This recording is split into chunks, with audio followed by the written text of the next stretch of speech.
I sacrificed everything for you. Everything. And for what? To become invisible in my own life? The house, once a dream realized after years of sacrifice, now feels like a hollow shell. The air that once carried the warmth of family, of shared meals and laughter, is now thick with silence.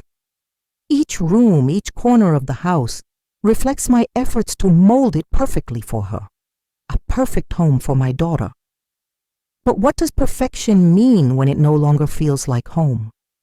The furniture, expensive, modern, and clinical, speaks more to the vision of her life than my own.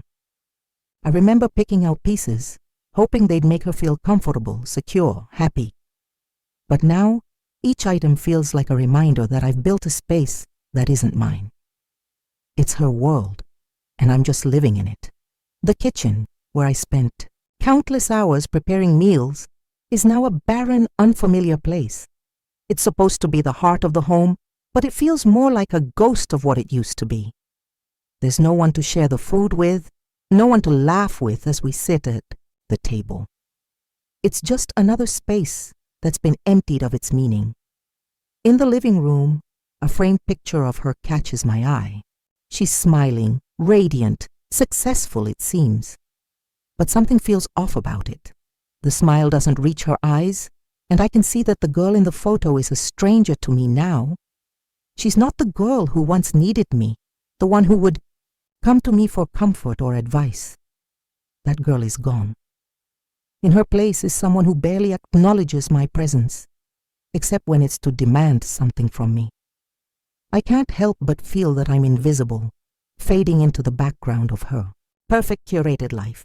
And then I wonder, am I the only one who remembers how to care? Am I the only one left who can still love her unconditionally, even when it feels like she's forgotten how to love me back? The relationship between me and my daughter has morphed into something suffocating, something I never thought it would become.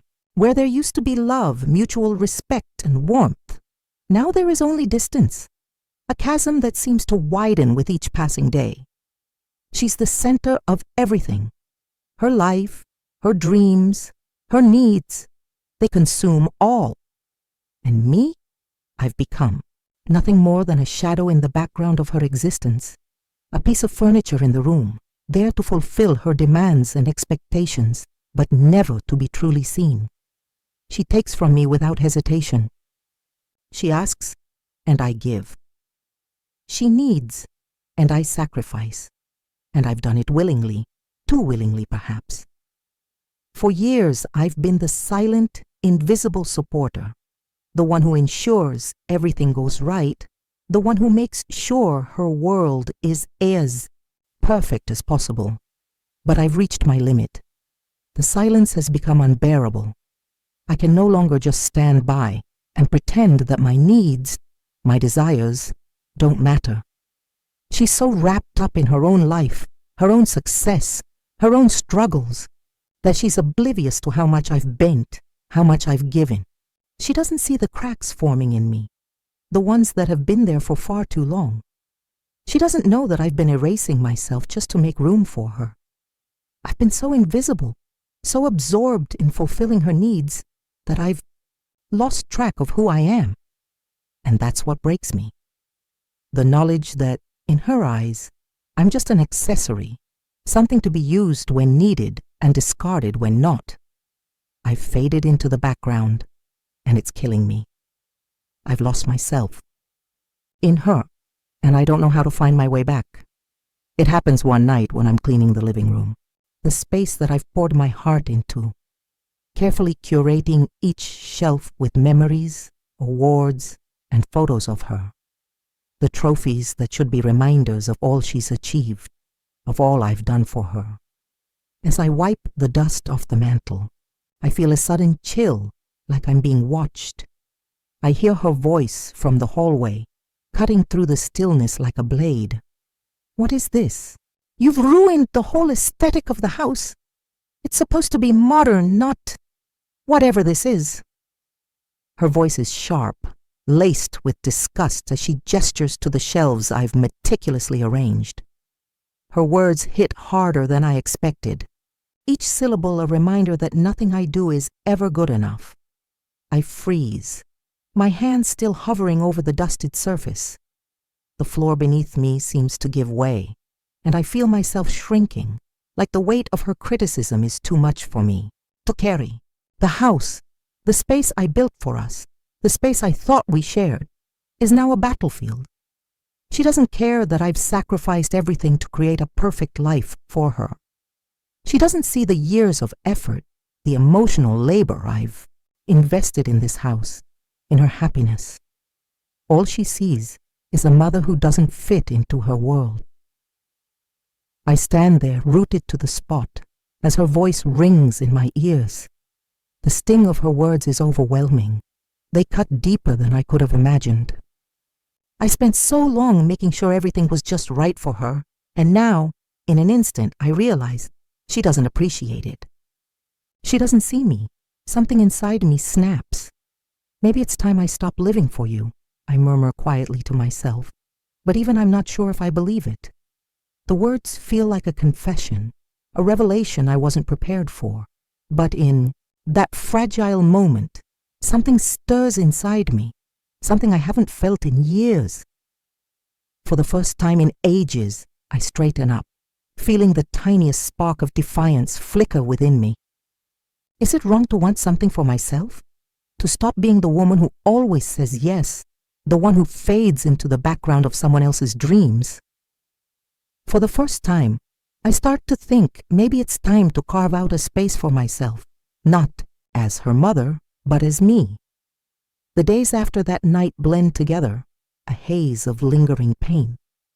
Her words, "You've ruined everything," replay in my head on a constant loop, like a broken record I can't stop.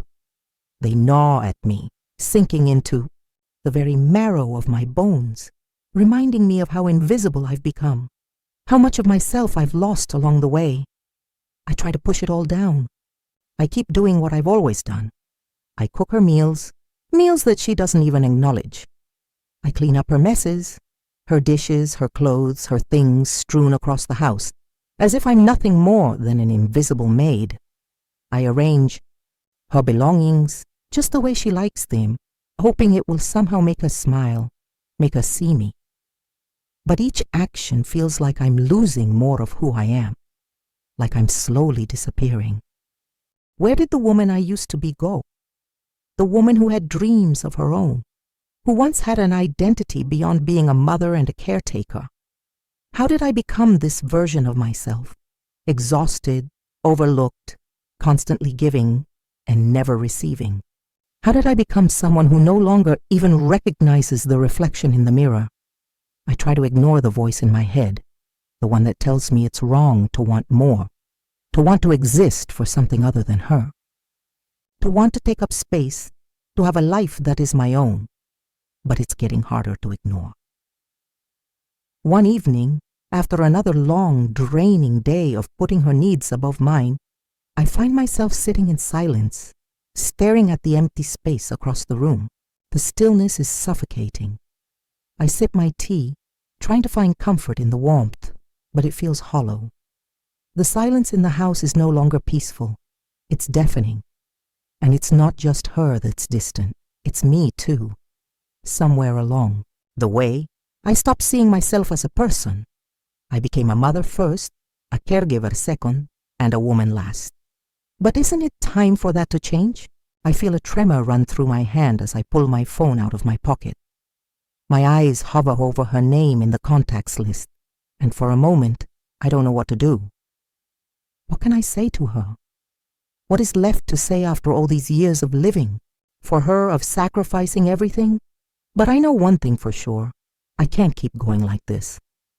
I can't keep fading into the background of her life. I have to do something, even if it means stepping into the unknown, even if it means standing up for myself for the first time in years. She doesn't understand. Of course she doesn't. She never has. Every conversation we've had lately seems to end the same way. Anger bubbling up between us and words unsaid, lingering in the air like a storm waiting to break. She doesn't see it. She doesn't see how much I've sacrificed for her, how much of myself I've given up to make her life easier, better, more successful. All she sees is a mother who can't keep up, a mother who is always falling short of her endless expectations. It's as though she can't see the pieces of me that I've given away over the years, or perhaps she's just never cared to. But now something inside me is changing, this sudden defiance.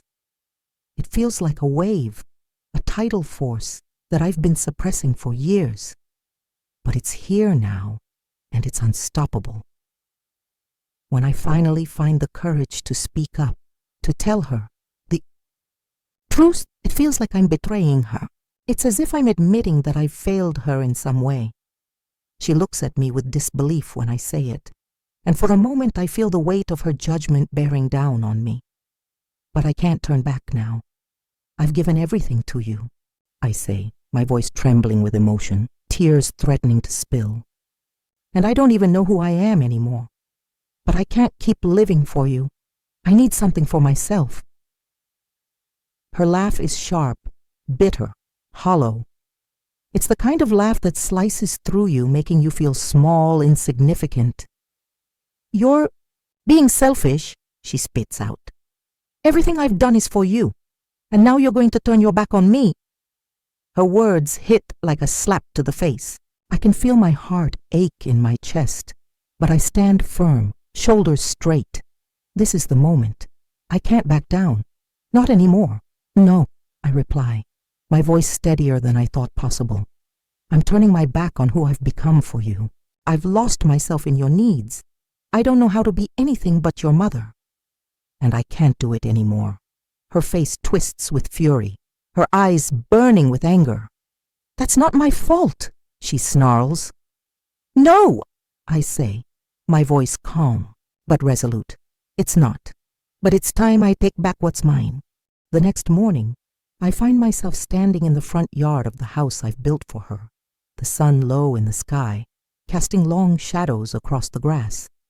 My fingers hover over the "For Sale" sign that's planted in the ground in front of the house, this perfect house, the one I thought would bring us closer, the one I sacrificed so much to create, the one I thought would be our sanctuary, and now I'm selling it. Not because I have to, but because I want to. The feeling that courses through me is both liberating and terrifying, a mixture of fear and exhilaration that I can't quite place. But it's real. I feel real again. And that's something I haven't felt in a long time. I take a deep breath, feeling the weight of the decision settle on my shoulders. It's heavy, but there's a strange promise of freedom that comes with it. This house, despite its beauty, has been a prison for me. Its perfection was never mine to begin with. It belonged to her expectations, her demands. But now, I'm ready to leave it all behind. I push the "For Sale" sign into the ground with purpose. It's final, and it's mine. The days that follow my decision to sell the house are filled with a suffocating tension. My daughter barely speaks to me anymore, and when she does, it's only with cold indifference. The house, once my sanctuary, feels more like a tomb. Every corner, every room, every inch of space is a reminder of the sacrifices I've made, sacrifices I now realize I made for someone who doesn't even see me. It's suffocating. The weight of it presses down on me, but this time, I don't feel the urge to apologize. I don't feel the guilt that used to creep up on me, pulling me back into submission. No, this time I feel something different. A flicker of clarity, a whisper deep inside me growing louder each day. You deserve this. I'm standing in the living room, my hands shaking slightly as I rearrange her things, stacking photos, placing them into boxes, each item a small part of the life I once built for her. She hasn't been around much lately, and the silence between us is deafening. The absence of her presence feels almost like a blessing now. I can't ignore what's happening inside me anymore. The universe seems to be pushing me forward, urging me to face the truth. I've spent so many years living for someone else's happiness, suffocating my own needs, my own desires, at the cost of my soul. As I stare at the photographs scattered across the mantel, her smiling face in every frame, a sharp realization hits me. It's like a punch to the gut, an unbearable truth. She will never see me the way I need her to. My heart shatters with that thought. It's like the final breaking point, the culmination of everything I've sacrificed, everything I've lost. But I won't let it break me. Not anymore. Not when I finally see the truth. The phone rings. I don't pick up. The impulse to answer, to hear her voice, to fall back into the role of the dutiful mother is strong. But this time, I resist it. Instead, I walk outside. I breathe in the fresh air, the air that feels like a breath of life, and I stand tall for the first time in years. The weight that I've been carrying for so long is still there, but it feels different now, lighter, because I finally know who I am again, and I'm ready to fight for her. Yes, but also for myself. It's bound to happen eventually. The moment I see her again, the storm that's been brewing finally breaks. She bursts through the door, her eyes wide with fury, her face flushed with anger. "You're really going to do this, aren't you?" she demands, her voice shaking with emotion. "Sell the house? This is all I have left, Mom, and you're throwing it away?" I don't flinch. I don't even look away. I hold my ground, my voice steady. But there's something in the air now, something that wasn't there before, a quiet strength, a firmness that's new to me. "I'm not throwing it away," I reply, my words cutting through the tension. "I'm reclaiming my life. For once, I'm not doing this for you." Her laugh is bitter, like acid in the air, as she paces back and forth. "You're selfish. You've always been selfish. You don't care about me at all." The words sting, like they always do, like they've always cut through me with precision.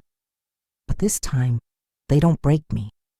They don't send me back into that small, invisible space I used to occupy. I stand taller, my voice calm but heavy, with meaning. "No, I do care about you," I say, every word deliberate. "But I care about myself, too. I can't keep giving everything to you if there's nothing left for me." She stops in her tracks, staring at me. The silence stretches, between us thick with unspoken truths. It feels like she's finally seeing me, really seeing me, for the first time in years. Not just as her mother, not as someone who exists solely to fulfill her needs, but as a woman who deserves more. And yet she's not ready. She's not ready to understand. Her eyes fill with tears, and she shakes her head disbelieving. "You're making a mistake." I take a deep breath, exhaling slowly, but my heart doesn't waver. "Maybe," I say softly but with finality, a weight in my voice that I know she hears. "But it's my mistake to make." The words hang in the air unfinished as we both stand in the silence of the moment. It's a moment of clarity for me, a painful, heartbreaking moment. But it's also a moment of release. I can't keep living for her. Not anymore. The morning after our conversation, the weight of the decision still lingers in the air, but I know I've done the right thing. I take my first step into my new life, feeling the ground beneath my feet shift beneath me, uncertain, but full of promise. I walk into the small apartment I rented, a simple, modest space. It's nothing extravagant, but it's mine. And that's everything. I set down my keys on the counter, my fingers lingering over them, feeling the cool weight of the decision settle in my chest. This is mine, this place, this space. It belongs to no one but me. I begin to unpack, moving, slowly savoring each small act. The shelves fill with only the things that matter to me. Old books that I used to lose myself in, photos of places I've been, tiny mementos of a life I nearly forgot. As each item finds its place, something inside me lightens. The clutter of years spent giving myself away, piece by piece, starts to fade into the background. My heart feels lighter with every breath I take. With every moment, I'm beginning to return to the woman I was before I was consumed by motherhood. The woman I used to be. The woman I've always been underneath the layers of sacrifice. I find a small painting of a sunset that I bought years ago, but never had the chance to hang. I place it gently on the wall. The vibrant colors burst against the white backdrop of my new apartment, a tiny rebellion against the years of muted silence. This is the first thing I've done in years, purely for myself. No one else's approval, no one else's opinion, just mine. I step back, taking it all in. The space feels mine in a way it never did before. The emptiness doesn't feel lonely. It feels like a fresh start. And for the first time in a long time, I feel a flicker of hope, of something I haven't felt in years. Independence. Big. Feeling of being whole again. A small flame, but one that's been buried for too long. This is just the beginning, but it's a beginning I can own. It's late afternoon when the call comes. Her voice, tight and clipped, carries the weight of anger I've learned to avoid over the years. "I need to talk to you," she says, her words sharp, demanding rather than asking. I brace myself. I know what this is about. She knows. The house is listed, the sign stands in the front yard, aim, and there's no turning back now. An hour later, she shows up, her eyes red and puffy, her face streaked with tears, but the urge to comfort her is gone. The role of caretaker, the one I've held on to for so long, is slipping away. I've been her emotional rock for years, but now it's her turn to see me. Not as the martyr, not as the one who's always there, but as a woman with her own needs, her own voice. "I can't believe you actually went through with it," she spits, stepping into the house with fire in her eyes. Her fists are clenched, her posture rigid with rage. "You really sold it, didn't you? This house, the one I've been living in for years. It's all I had left of us." I stand my ground. The familiar guilt starts to creep up my throat, but I silence it. I've already made peace with my decision. "You have your own life now," I say calmly, my voice steady, a stark contrast to the storm brewing in the room. "You don't need me to carry you anymore." Her face crumples for a moment and I see it, the hurt, the confusion. It mirrors the same hurt I felt for years, but now I don't feel the need to fix it. I've spent my life trying to make things right for her, sacrificing my own needs, but she has to learn to fix herself now. "This isn't about you," she says, her voice quieter now, but the sting is still there. "This is about you abandoning me." My chest tightens at her words. The years of sacrifice, the emotional toll, everything I've given up for her, all of it presses down on me. But I've already made up my mind. It's her turn to grow up. "No," I reply, my voice unwavering. "This is about me finally living for myself. For once, I'm choosing me. I deserve that." She stands still, her eyes wide, as if trying to comprehend what I'm saying. The anger begins to fade. The cracks in her defense start to show, replaced by confusion, then vulnerability, maybe even fear. It's a shift I didn't expect, but one that settles over the room like the calm before a storm. And then it hits me. This isn't about the house. It's about the love I've given her all these years, the love that's been taken for granted, overshadowed by her demands.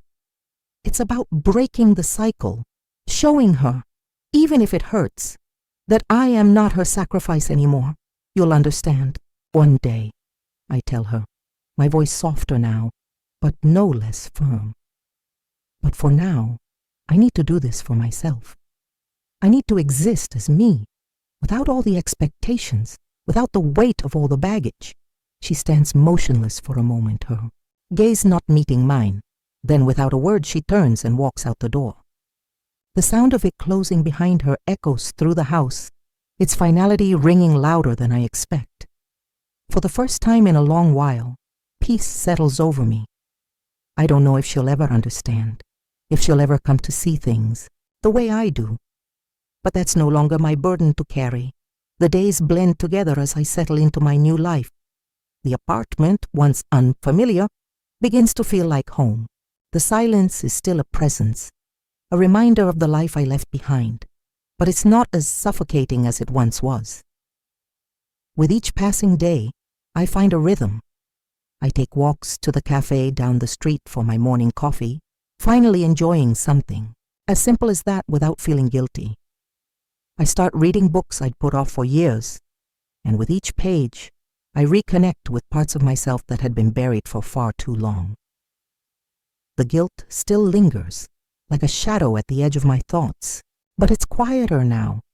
It's as though the volume on my emotional turmoil has been turned down, and I can finally breathe without the constant weight of it pressing on my chest.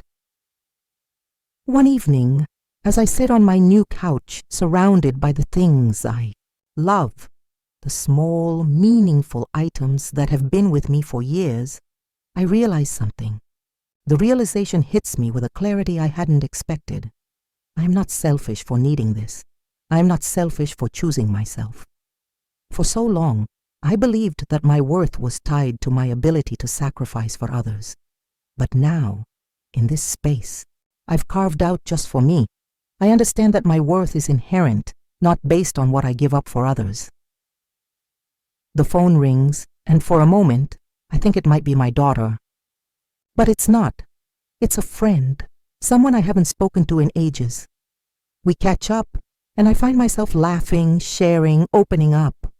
For the first time in a long time, I realize just how much of myself I had lost in trying to be everything for everyone else. It feels good. It feels like I'm becoming the person I was always meant to be, not the person I was forced to be.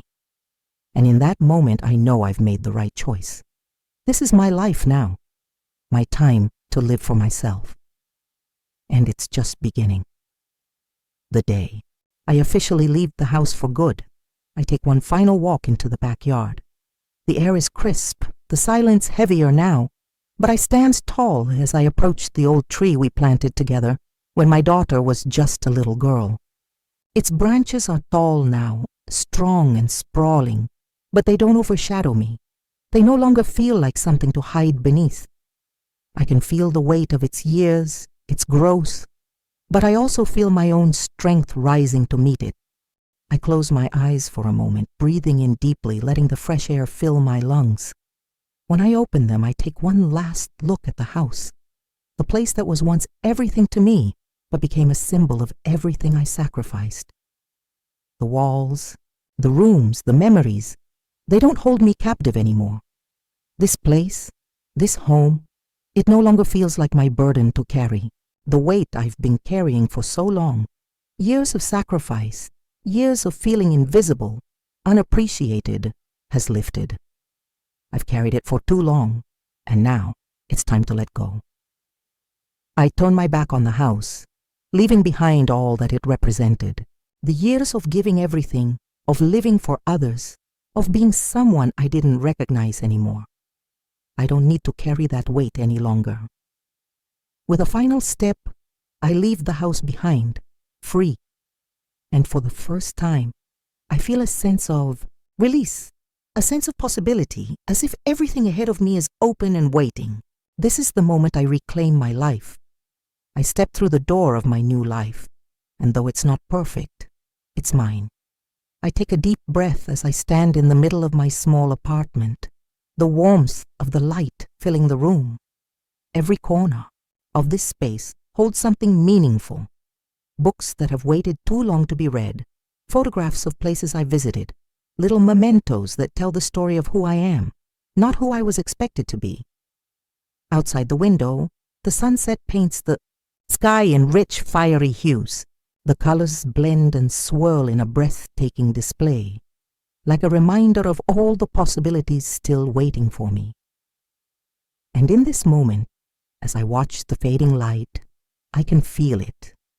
A deep, quiet satisfaction that settles over me. For the first time in years, I smile. This is it. This is my life, finally lived for me, no longer defined by the needs of others or the weight of old sacrifices.